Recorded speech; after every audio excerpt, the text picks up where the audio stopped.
30 зелници сукани од рацете на жените од Оризари, буденици, но и вкусна матеница. Гостите рекоа дека вакви сукани и традиционални јадења досега не пробале во животот.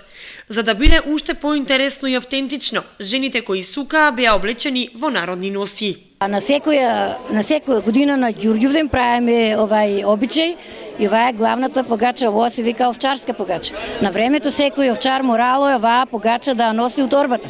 Тоа е составено од брашно, шекер, зајтин и е направено овоа котаро на стоката, на овците. Овоа е овчар, овчички и јагненца.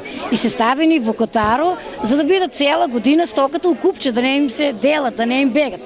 Овоа се зелниците, во секоја куќа традиционално погачата се носи во торбата, а зелникот се прави за дома, сите се собираат и за Ѓурѓуден обично мора да има и ваков зелник. Цее се брашното, со водичка се замесе, квасет се стае, замесе, искине се на топчиња, потоа се сук, шом се расука и ги направиме, да ги наложиме и ставаме зелјето насред и ги печеме. Колку младите го сакаат и колку младите сакаат да се научат да сукат? Па сака, кој сака да се научи се. Ја имам ќерка, сака да се научи.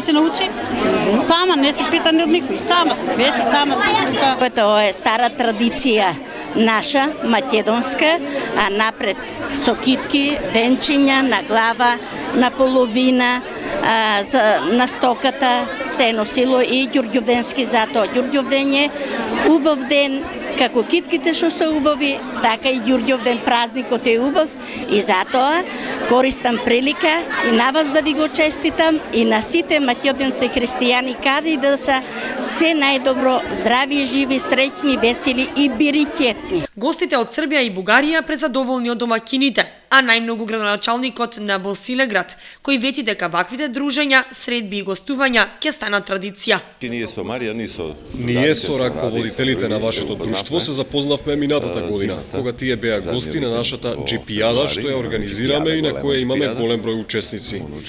Не е се во возењето джипови, туку повеќе во пријателството и во дружењето и забавата. И на таа джипијада имаме учество на фолклористи од различни држави, меѓу кои беше и вашето друштво од Оризари. Ја користам приликата да ве поканам да дојдете и вие на 2 август, кога цела недела имаме фолклорен фестивал со над 1700 учесници од цел свет. Се уште не сме го пробале кочанскиот ориз, но доста интересно ни е да гледаме како се сее оризот и помалку е чудно како домакините не пропаднат длабоко во земјата додека го сеат. Заедничкото дружење на фолклористите од Македонија, Србија и Бугарија заврши во неделата, кога со силни впечатоци и задоволни заминаа дома, советување за повторна средба.